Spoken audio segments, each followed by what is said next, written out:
Assalamualaikum warahmatullahi wabarakatuh. Salam sejahtera untuk kita semua.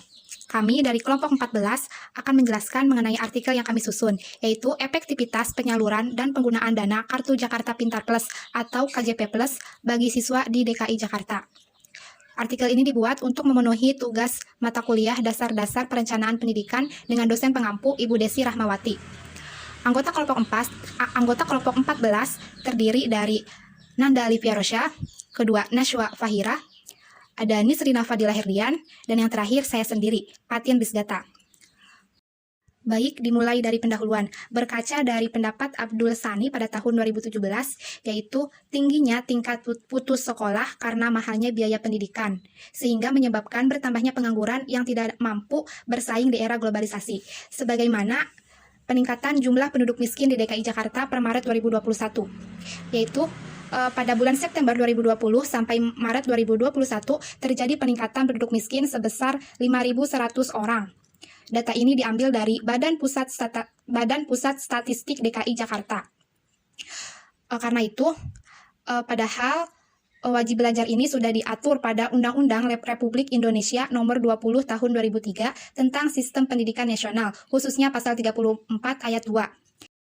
Karena pentingnya pendidikan sebagai hak setiap warga negara, maka pemerintah DKI Jakarta mengucurkan dana APBD-nya untuk melaksanakan program Kartu Jakarta Pintar yang dicetuskan pada saat Presiden Jokowi menjabat sebagai Gubernur DKI Jakarta pada 1 Desember 2012, dan ketika 2018 KJP ini berganti menjadi KJP Plus hingga saat ini. Terdapat peningkatan dana secara signifikan antara program KJP dan KJP Plus, bisa dilihat dalam tabel berikut ini. KJP Plus ini bertujuan untuk mengurangi angka putus sekolah dan meningkatkan angka partisipasi sekolah, terutama untuk anak yang berasal dari keluarga menengah sampai bawah. Tapi pada kenyataannya, penggunaan KJP Plus ini masih mengalami beberapa kendala. Seperti menurut Pak Anies Baswedan, masalah terkait KJP yaitu adanya kebingungan penerima KJP Plus karena data yang tidak sesuai. Dan dalam implementasinya, KJP Plus masih banyak oknum yang menyalahgunakan dana untuk kepentingan pribadi yang tidak ada sangkut pautnya dengan peningkatan mutu pendidikan. Oleh karena itu, tujuan penelitian artikel kami untuk menilai keefektifan KJP Plus bagi siswa di DKI Jakarta. Adapun aspek yang akan kami teliti dalam keefektifan program dana bantuan KJP Plus yaitu pertama, bagaimana penyaluran dana KJP Plus dari Pemda DKI kepada siswa. Dan kedua, apakah kriteria siswa yang menerima KJP Plus sudah sesuai dengan kriteria yang ditetapkan. Ketiga, bagaimana penggunaan KJP Plus dan tingkat efektivitas program KJP Plus bagi siswa tidak mampu di DKI Jakarta.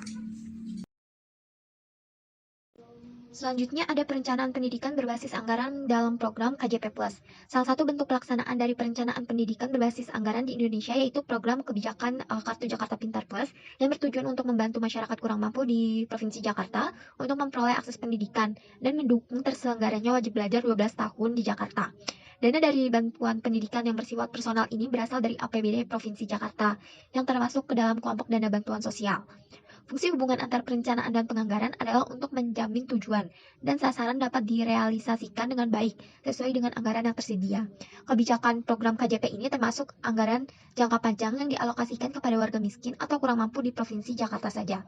Lalu, program KJP Plus ini adalah dana bantuan pendidikan yang bersifat personal berasal dari APBD Provinsi Jakarta yang termasuk ke dalam kelompok dana bantuan sosial. Selanjutnya ada beberapa manfaat dari program KJP Plus. Yang pertama itu belajar 12 tahun bagi anak usia 6-21 tahun.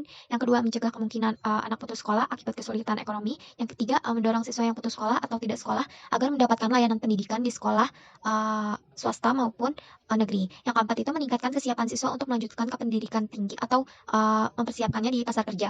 Selanjutnya ada mekanisme pendataan KJP Plus. Bisa dilihat di sini KJP Plus pada tahun 2021 melakukan pendataan pada bulan Maret sampai April dengan melakukan 4 tahap. Selanjutnya ada persyaratan untuk siswa yang penerima KJP Plus. Yang pertama itu dari keluarga tidak mampu, kedua terdaftar sebagai peserta didik di satuan pendidikan, yang ketiga memiliki SKTM, dan yang keempat itu berdomisili dan tercatat dalam kartu keluarga Provinsi DKI Jakarta. Kemudian selanjutnya ada instrumen dana KJP Plus. Di sini ada gambar yang kita ambil sumbernya itu dari website KJP, yaitu www.kjp.jakarta.go.id. Jadi mengenai rincian besaran dana KJP Plus ini, setiap jenjangnya memiliki nominal yang berbeda, dimulai dari 250.000 per bulan sampai 1.800.000 per semester untuk LKP atau lembaga kursus pelatihan. Kemudian untuk anak-anak yang bersekolah di sekolah swasta akan mendapatkan tambahan biaya SPP nominalnya 130.000 per bulan sampai 240.000 sesuai dengan jenjangnya, dan ini akan langsung didebet oleh sekolah, jadi akan langsung masuk ke rekening sekolah. Kemudian alokasi dana yang bisa dibelanjakan dan ditarik tunai ini secara langsung di ATM Bank DKI maksimal 100.000 per bulan. Jadi para siswa hanya bisa menarik tunai setiap bulannya 100.000, tidak lebih. Ketetapan ini sudah sesuai dengan Pergub nomor 4 tahun 2018 tentang Kartu Jakarta Pintar.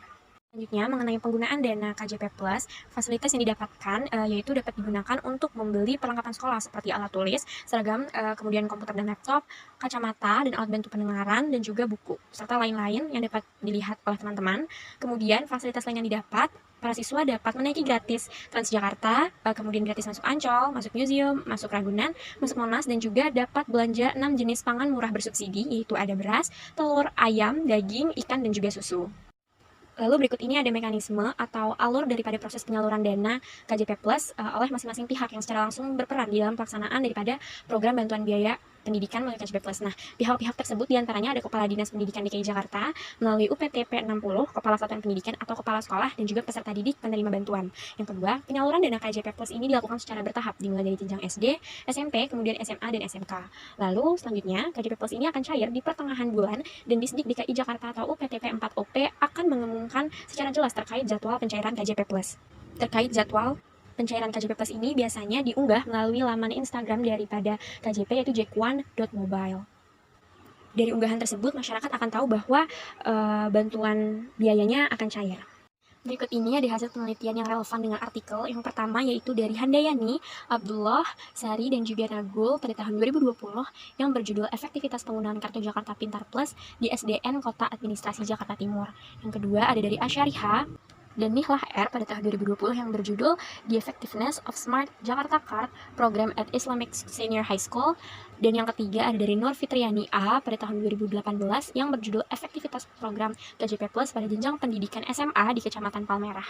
Nah, dari ketiga penelitian yang relevan ini dapat disimpulkan bahwa masalahnya ini sama, yaitu belum efektifnya atau belum sepenuhnya efektif karena ada penyimpangan daripada pengelolaan dan juga penggunaan dana KJP. Kemudian hasil analisis data ditemukan bahwa penggunaan KJP Plus ini kurang tepat sasaran, bukan pada mereka yang benar-benar membutuhkan biaya pendidikan. Karena masih banyak penerima KJP Plus yang merupakan keluarga yang berkecukupan dari segi penghasilan. Berikut ini ada beberapa hasil penelitian lagi. Yang pertama yaitu ada yang berjudul Analisis Implementasi Kebijakan KJP Plus di DKI Jakarta. Kemudian ada dari Astuti pada tahun 2021 yang berjudul Evaluasi Proses Pelaksanaan Program KJP Plus di SMP Negeri 257 Jakarta. Selanjutnya ada dari Susanti pada tahun 2019 yang berjudul Pemberian KJP Studi Kasus pada SMP 120 Jakarta. Dan yang terakhir ada dari Iqbal Rahman Sumartono pada tahun 2018 yang berjudul Monitoring dan Evaluasi Program KJP Plus Wilayah Jakarta Timur Provinsi DKI Jakarta tahun 2018. Nah, dari keempat penelitian relevan ini masih memiliki masalah yang sama, yaitu adanya oknum-oknum yang menggunakan bantuan tersebut untuk membeli hal-hal di luar ketentuan daripada KJP Plus ini, seperti barang-barang mewah dan barang-barang yang tidak berhubungan dengan peningkatan pembelajaran siswa. Lalu ada juga penyalurannya yang tidak tepat, kemudian kurangnya pengetahuan dalam penggunaan teknologi, jadi menghambat waktu pelaksanaan yang terjadi di SMP Negeri 257 Jakarta. Kemudian adanya penyalahgunaan dalam menggunakan dana KJP, baik itu dari orang tua dan juga orang tua atau wali murid. Selanjutnya ada analisis pembahasan. Kebijakan KJP Plus yang dikeluarkan oleh pemerintah DKI Jakarta tentunya telah melalui berbagai pertimbangan dan siswa yang menerima dana bantuan ini. Harapannya, semua informasi dan tata laksana program KJP Plus dapat dilaksanakan dengan sebaik-baiknya tanpa ada pihak yang merasa dirugikan atau pihak yang seharusnya menerima, namun pada kenyataannya tidak menerima. Dari segi penggunaannya, KJP Plus diharapkan dapat membantu siswa dalam pembayaran uang SPP dan biaya pendidikan lainnya. Tetapi, berdasarkan 7 penelitian yang sudah dilakukan oleh beberapa peneliti yang tersebar, tidak menunjukkan keefektivitasan penyaluran dan penggunaan KJP Plus. Program KJP Plus tidak efektif dikarenakan banyak faktor yang mempengaruhi. Adapun faktor-faktor yang tidak mempengaruhi ketidakefektifannya program KJP Plus ini seperti kurang tepatnya sasaran penyaluran penerima KJP Plus, yang mana bukan siswa kurang mampu dan membutuhkan biaya pendidikan yang mendapatkan KJP, tetapi orang berkecukupan bahkan lebih dari berkecukupan banyak yang mendapatkan KJP Plus dan membelanjakan dana KJP tersebut dengan membeli barang-barang mewah yang tidak ada hubungannya dengan pendidikan. Lalu faktor selanjutnya yaitu terjadinya penyimpangan dalam pengelolaan dana KJP yang dilakukan oleh orang tua, siswa, operator KJP dan pihak lain yang terkait dengan KJP. Nah, para penyimpang ini sebenarnya mengetahui bahwa hal tersebut dilarang, tetapi mereka tetap melakukannya dengan sengaja ataupun tidak sengaja. Pembahasan terakhir ada kesimpulan dan saran. Pertama ada kesimpulan, penyaluran dan penggunaan KJP Plus bagi siswa di DKI Jakarta belum efektif, hampir di seluruh jenjang sekolah. Hal ini disebabkan oleh beberapa faktor. Yang pertama, kurang tepatnya sasaran penyaluran penerima KJP Plus. Yang kedua, kurangnya pengetahuan orang tua dalam penggunaan teknologi. Yang ketiga, orang tua kurang aktif dalam proses pelaksanaan program KJP Plus. Dan yang terakhir, terjadinya penyimpangan dalam pengelolaan dana KJP. Nah, proses seleksi dalam penyaluran dana KJP Plus yaitu untuk menentukan siapa yang berhak mendapatkan KJP Plus masih kurang baik. Dan ini terpengaruh oleh program KJP Plus sebelumnya, di mana ada beberapa pengguna yang dulunya mendapatkan KJP Plus, tetapi semakin berjalannya waktu, ekonomi keluarga tersebut meningkat sampai di titik untuk tidak lagi membutuhkan KJP Plus. Tetapi mereka tetap menggunakannya dan terus diperbarui dengan KJP Plus.